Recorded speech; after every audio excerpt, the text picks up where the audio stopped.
All right, Shalom. This is GMS Wisconsin. First, I'd like to start by saying double honor to the elders of GMS and shalom to the rest of the brothers out there doing the truth and sincerity.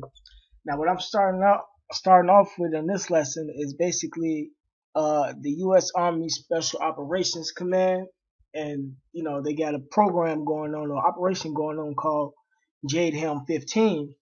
But when you take a look at their logo right here, I got it blown up right here for you. It says, well, this the red shield, Rothschilds, because Rothschilds banking family own America and its army, and you got the sword, because Esau was blessed with the sword, and then you got, of course, right here the Latin, because America is the furthering of the Roman Empire. Now that word right there was Sine, Peri, Sine, Peri, right?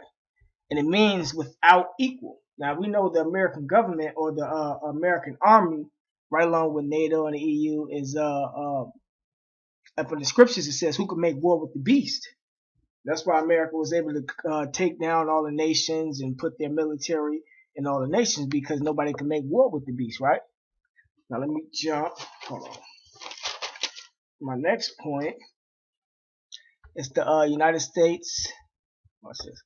United States Army Special Operations Command, because those are the ones who are conducting the drill, Jade Helm 15. Right, now I'm going to jump to the U.S. Army Special Forces Command Airborne. It says that was established in 1952. The United States Army Special Forces Command Airborne, also known as the Green Berets, are a special operation force of the United States Army tasked with 5 primary missions: unconventional warfare, right? And we're going to be getting into that a little bit later. Foreign international defense, special reconnaissance, direct action, and counterterrorism. They're good for that. These missions make special forces unique in the U.S. military because they are employed throughout the 3 stages of the operational continuum: peacetime, conflict, and war. Now, what we're going to be taking a look at is this word right here, peacetime, right? Because Obama came out with a legislative order a couple years back that they can declare martial law during a time of peace. Now, this is Satan. It says Obama's executive order authorizes peacetime martial law. We'll look up into this.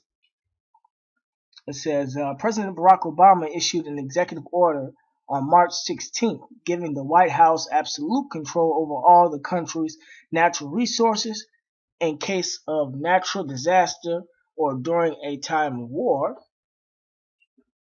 In the order, the National Defense Resource Preparedness Order, you can look that up, the president granted to himself the authority to approve the dispensing of all domestic energy, production, transportation, food, and water supplies as he deems necessary to protect national security. Even the people. They use the people also, they're going to be using them as a slave labor.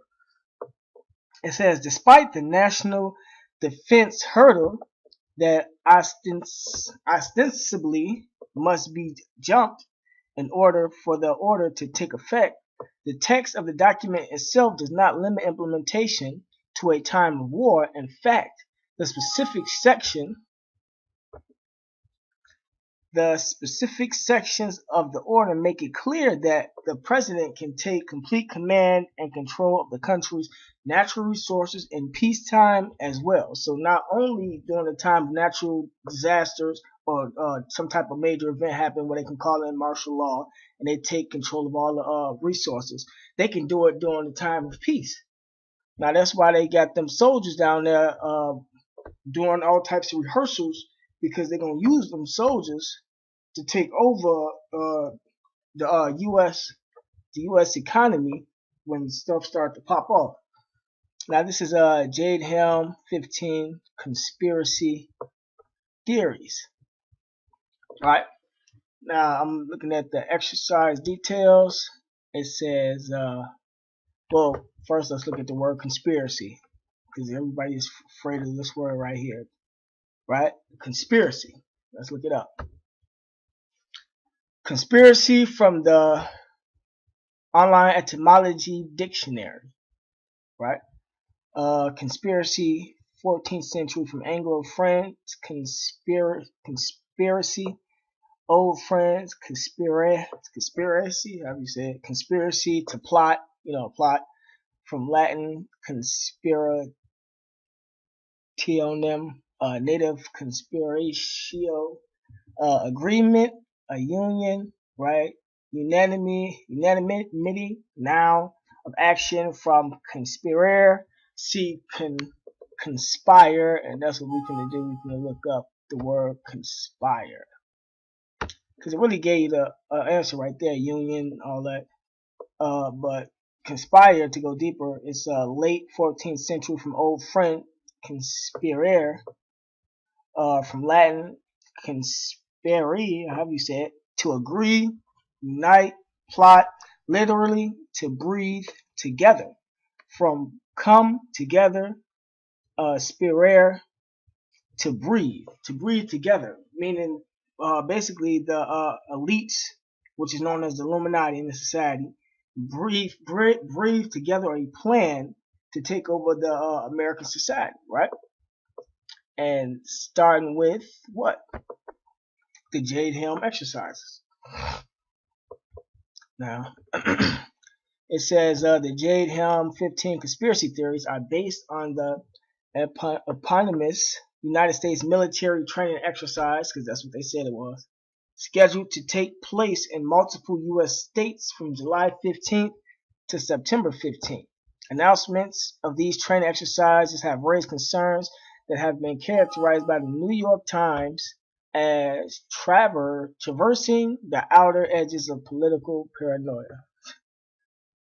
Alright, it says exercise details. The exercise in unconventional warfare involves United States Special Operations Command with the U.S. Army Forces unites in multiple states, including Arizona, Florida, Louisiana, Mississippi, New Mexico, and Utah.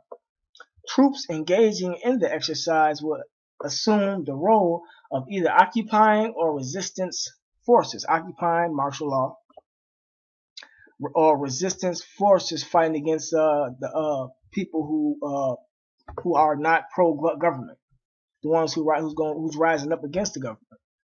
It says most locations are in sparsely populated arid regions near small towns. Some participants will wear civilian attire and drive civilian vehicles. Now, the reason why I brought this article up, because this is the point right here. It says some participants will wear civilian attire and drive civilian vehicles. Right now, they'll basically put that out in the media as if they're trying to basically get to know the people and basically watch everything. It's just a training, right?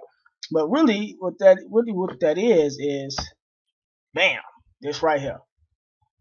Shots fired for second day in a row at Jade Helm site in Mississippi. Now, we would call those people that they say participants who wear civilian attire and drive civilian vehicles, we would call those agent provocateurs, right? Those who are sent to monitor the citizens and declare those who know what's going on, because they might interact with the citizens and declare the ones who know what's going on as terrorists, right? Now let's look at this. It says shots fired for a second day in a row at Jade Helm site in Mississippi. It says for the second day in a row, shots were reportedly fired Wednesday near Mississippi military facility where part of Jade Helm 15 training exercise were expected to take place. Right, and that's what the agent provocateurs are there for, to basically shoot at the troops and have the troops shoot back, and then spiral out of control, and then they could declare martial law. It says soldiers training camp at Shelby in Hattiesburg reported shots fired into the air around 8 a.m. local time, according to a news release obtained by local television station WJTV. The release noted that the shots were reportedly fired in the same location where two soldiers, where two soldiers reported being fired upon on Tuesday. So this is the second time that didn't happen. That the soldiers was first fired on Tuesday, and then the next day the shots was up in the air, right? So let's see how the people reacted. The army reacted. Shots fired into the Camp Shelby Joint Forces Training Center for immediate release. Okay, Camp Shelby, Mississippi, at approximately 8 a.m. Today, soldiers training at the Camp Shelby Joint Forces Training Center reported shots fired in the air in the vicinity of Perret Tower Road and Highway 29 in Perry County. This is the same area where soldiers reported gunfire from a motorist. Now they got a description at approximately, or at least what he's riding, 11:45 a.m. on Tuesday, August 4th. The shooter is described as here goes the description, a white male in a red pickup truck. That's why I made that statement that some participants will wear civilian attire because he's in a red pickup truck, white male, and drive civilian vehicles in his vehicle with that pickup truck. It says this is the same area where the soldiers reported gunfire from a motorist at approximately 11:45 a.m. on Tuesday, August 4th. The shooter is described as a white male in a red pickup truck, which can be an agent provocateur or a sleeper cell is another name for him. Let's see. It says pickup truck, make and model unknown. It says this is the same description of the man described to authorities during yesterday's incident. So the same man came by and let off, not the same amount of shots, let off shots again. It says the Camp Shelby Joint Forces Training Center is currently at a heightened state of alert, right? So now the troops are on alert